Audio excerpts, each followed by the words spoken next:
It was sexist, it was racist, it was isolating. And I was like, oh my gosh, this was the great unknown. This is what the rest of Hollywood is like. I won't be here long because I'm not one to suffer fools. We spoke to John Hinton. He spoke about that there were certain things they were trying to have you guys. Yeah, they wanted us to be Lenny and Squiggy. And at one point, I forgot what we were doing, but we both just looked at each other and said, we can't do this like this. I think blackness, racism, all the disparities, inequities were there, and especially in the early 90s. And I say the blacker the berry, the sweeter the juice, the tighter the noose. We built this. This is home, and yet they kick us out the house. What if everything you thought you knew about living single was only the surface? Behind the laughter and friendship of one of the most iconic 90s sitcoms was a ruthless battle no one saw coming. A fight for respect, equality, and survival against a network that didn't know what to do with strong black characters. The story of Living Single is not just about 6 friends living together. It's about a trailblazing show that sparked a revolution but got betrayed in the shadows. Imagine your favorite character being almost erased because she was too strong, and the creator threatening to walk away if that happened. I left a different world, kind of at its peak. But when I knew it was time for me to leave the nest, to really kind of test my mettle, to see who I could be, outside of that. Then fast forward to 1994, Friends arrives with an eerily similar premise, massive budgets and glowing attention, while Living Single struggled just to be heard. How did this happen? What dark truths were hidden behind the brownstone doors? And why did one cast member's firing break the show's heart forever? This isn't just TV history, it's a raw, emotional saga of groundbreaking art, industry politics, sisterhood, and survival. Stay with me, because what you're about to hear will change everything you thought you knew about Living Single and your entire view of television racism and intersectionality. The real story starts now. I felt very ready to go out on my own into the wilderness. Lord only knows how wild it was. And I found myself in a situation where it was very oppressive in the writer's room. It was racist, it was isolating. And I was like, oh my gosh, this was the great unknown. This is what the rest of Hollywood is like. I won't be here long because I'm not one to suffer fools. Imagine being just 27 and taking on Hollywood to flip the script on how black people were shown on TV. That's exactly what Yvette Lee Bowser did with Living Single. It wasn't some run-of-the-mill sitcom. It was a bold, fresh, unapologetic look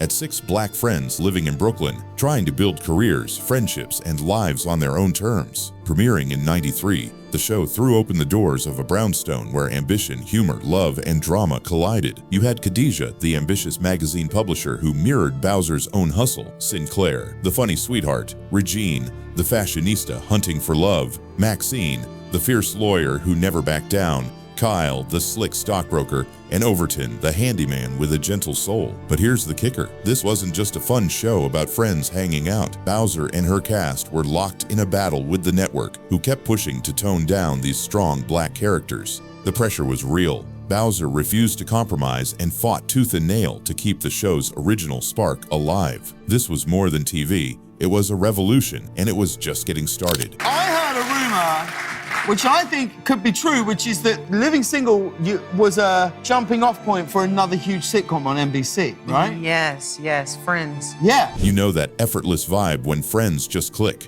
Well, the reality on Living Single was anything but effortless. The cast, total strangers at first, thrown together to act like lifelong buddies from day one. They had zero real history, but had to sell that on screen like pros. It took serious skill and some quick bonding to fake those deep connections. But what's wild is the twist. Real family connections helped this magic happen. Queen Latifah's real mom played her TV mom, and Kim Fields' actual mother stepped into the role of Regine's mom. Those real-life ties gave the show a subtle but powerful heartbeat, adding layers to the scripted friendships. Being a dark-skinned actress and also being funny and maybe not being the ideal of what they thought funny girls looked like. They didn't know what to do with me, and I got offered nothing after I finished that show. Absolutely nothing. No. Off camera, the cast's relationships were complicated but growing stronger, forming a safe haven against all the craziness happening behind the scenes. They built a little fortress of sisterhood and brotherhood, learning to trust each other amid challenges. So while you saw tight friendships on your screen, behind the scenes, the group was dealing with getting to know you moments, working hard to make the story believable. Because here's the truth,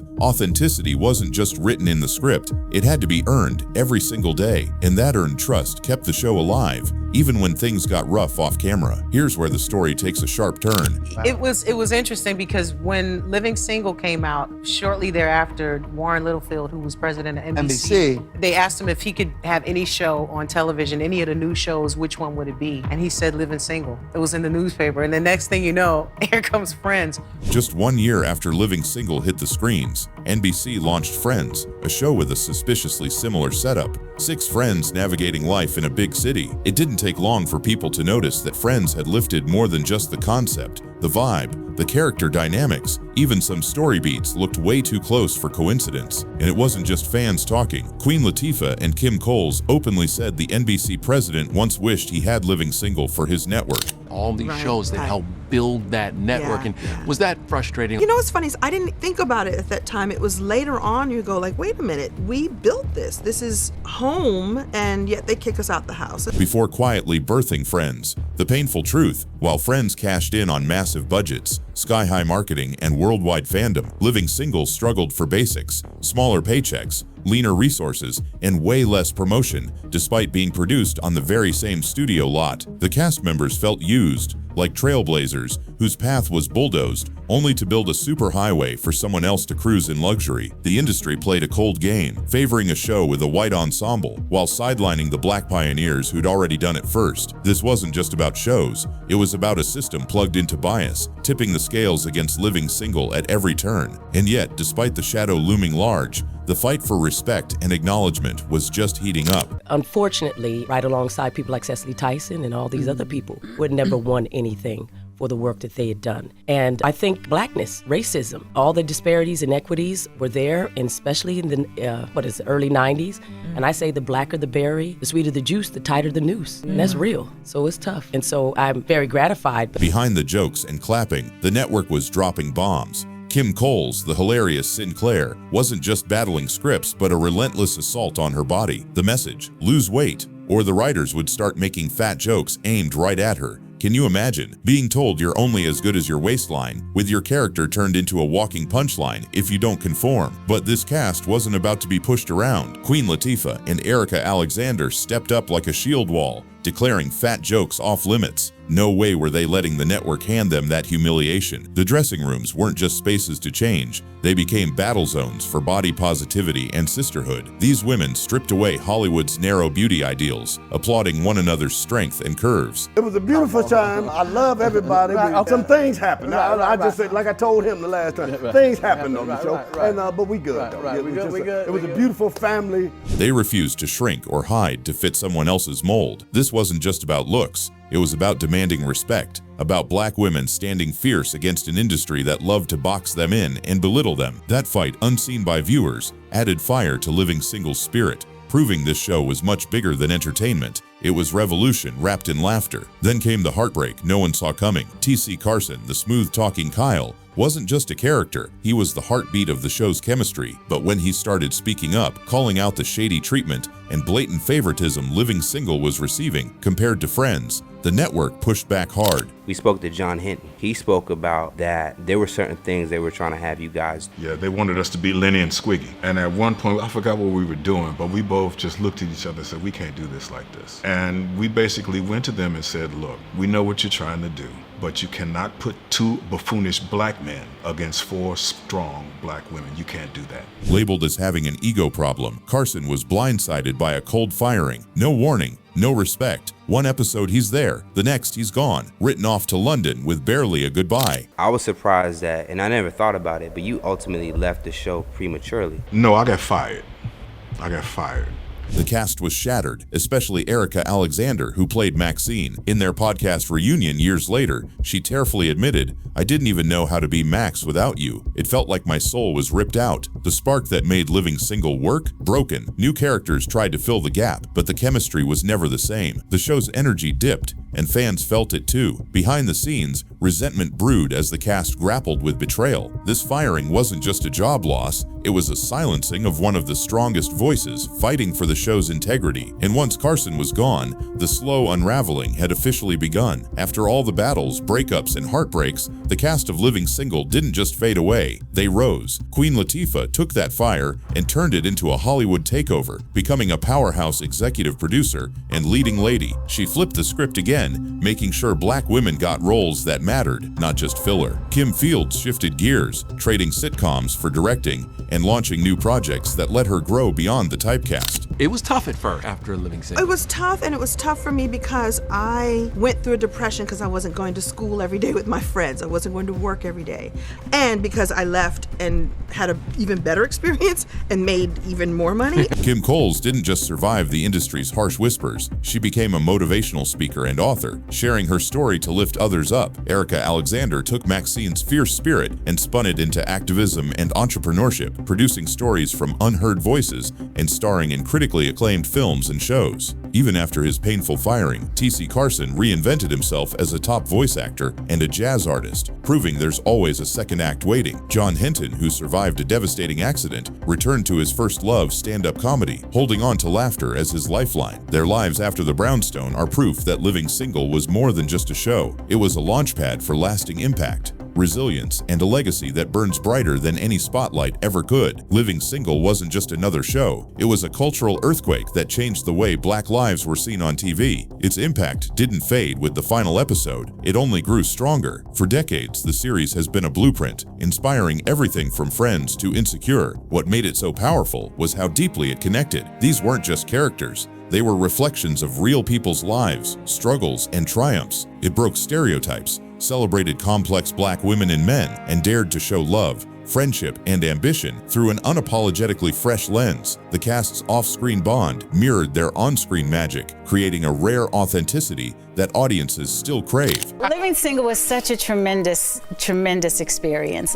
We had such a great time. When people talk about chemistry, we are one of the greats, in all honesty. Yep. We had the most amazing chemistry that just jumped off of the screen every single episode. And that wasn't manufactured, that was as real as it gets. Even 30 years later, fans share clips, memes, and stories that keep the show alive on social media. Creator Yvette Lee Bowser called it a love letter because it poured heart and soul into representation beyond just entertainment. The legacy goes beyond nostalgia. It's about a continuing fight for genuine stories, respect, and visibility. Living Single laid the groundwork for more inclusive TV and remains a shining symbol of resilience, creativity, and unapologetic truth, reminding us why authentic storytelling matters now more than ever. Living Single wasn't just a sitcom, it was a cultural milestone that keeps reverberating decades later. Even after all these years, the show's influence is felt in how black lives are portrayed on TV today. The creator, Yvette Lee Bowser, didn't just want to entertain, she wanted to change the game by telling stories that truly mattered. Her work earned her the prestigious Patty Chayefsky Laurel Award for television writing, a rare honor recognizing the impact of her storytelling. The show itself snagged multiple NAACP Image Awards and Emmy nominations, proving critics and fans alike saw the power behind the laughs. But its biggest win? The connection with audiences who saw themselves reflected honestly